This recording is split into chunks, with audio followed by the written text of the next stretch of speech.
sex writing 2008 is part of a series that my publisher, Cleus Press, does. They did it in 2005 and 2006, and then they skipped 2007. So different people edited those, and then they asked me to do this 2008 edition.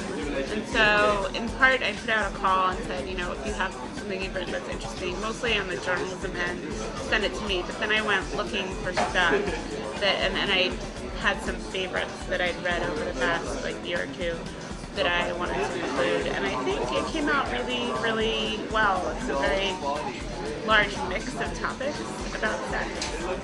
And the one thing that's funny is that I've edited a lot of erotica anthologies, but this is, I would say it's not really erotic. It's more, for your brain, like it's thinky. But I think the kind of stuff that's in there is stuff that will keep you thinking after you finish the book. And the pieces that I like the best are the ones that tackle sex in a kind of different way and talk about topics that you probably never thought about. So, well, it's also that I don't want to scare people away, because some of the pieces are kind of disturbing, and in fact my publicist said, oh, I started reading and then I couldn't keep reading, because there's this piece about eunuchs, and there's basically a guy who cut his dick off, and at the beginning he's bleeding, it's really disturbing. But what's interesting is that the writer gets inside the head of these people, why would someone go to the length to do that? There's also a piece about this sort of the Paris Hilton of Iran. She's not a socialite, but she had this sex tape, and it's under debate whether it's actually her, but she's this famous actress there, and there's a sex tape, but it starts from that, and then also looks at the culture of sex in Iran and how it's changed, and the sort of forbidden sex parties that they have there and stuff like that. And then there's a piece about, there's a really funny piece by this writer I like, Kevin Keck, about twins and how he lusted after these twins in high school, and all about why that was so exciting, and now he has baby girl twins. So it's sort of like karma coming back so on. That's the kind of sex writing that I really like to read, and the kind of stuff that I like to write when I was writing my sex column in the Village Voice, sort of political and a little edgy, and just looking at aspects of sex that I don't think we really see in mainstream media so much. I mean, some of the pieces are from more mainstream sources. I like to get a broad range, and I think that's one of the reasons why it's more interesting to edit an anthology than, say, write with all of my own stuff, because I think there would be some level of repetition, whereas with different people, it's sort of all over the map, and I think that's really cool. But at the same time, even in this book, there's parts of myself not me personally, but that I identify with. There's a piece on Jewish women and blowjobs, which is from Heat magazine, and that I thought was really interesting, but that I also hope people who are not Jewish women will find interesting too. And so it's been really interesting to work with all those different people.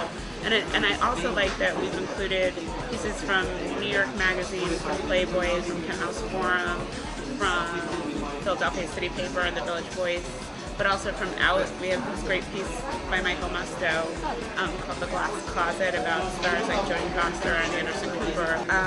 But then also from some indie magazines, The Heave and Spread, the sex worker magazine. So I think there's a really good mix. And some people might have read some of the stories before in some of the more mainstream publications, but I think taken as a whole, it really is this interesting snapshot of sex in America and elsewhere right now. And I'm keeping a blog. I'm going to start updating it with interviews with some of the authors.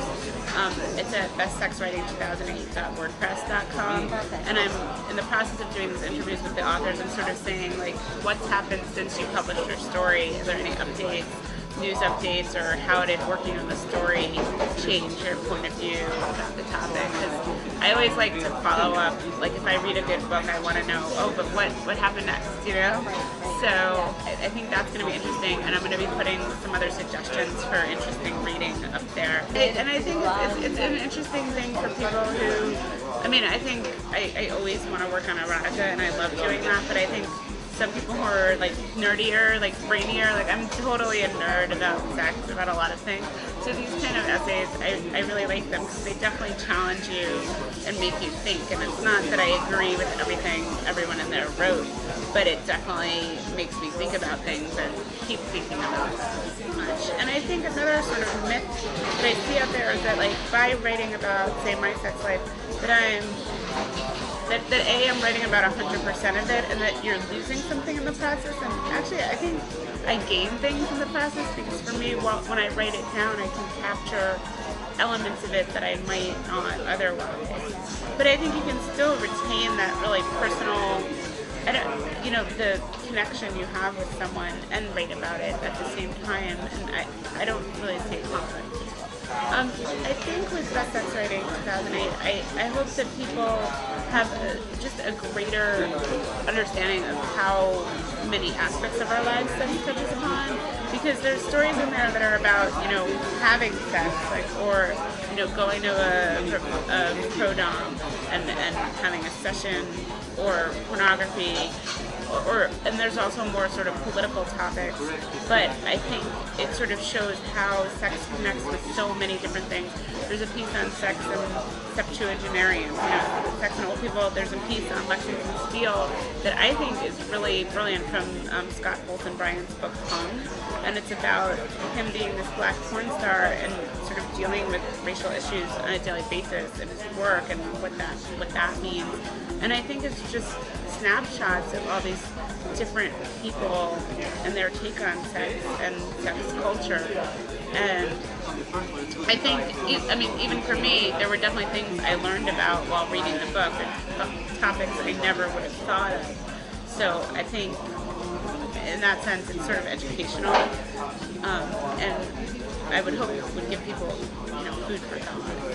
And it's not that it's academic, but it is sort of, I think people who might not like erotica per se might be into this, But I think it's the kind of thing you might read about in a, some of the pieces are very sort of journalism. They're stuff that you might read about in any sort of mainstream type of magazine, but the subject matter is a little off the beaten path.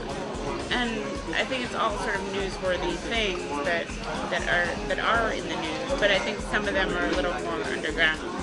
So I like that there's the mix. But I think there's topics like Tristan Taormino talks about sex toys and safety and the chemicals that are made that they use in sex toys. And I think that's a topic that has been being covered in the past year or so, but not so much in the mainstream. Like, I don't think people really know about this issue, and I think it's something that's important. Well, thank you for putting together the books that we can all read and have great exposure to. And I definitely welcome feedback, if people read it and are upset about something or just have questions.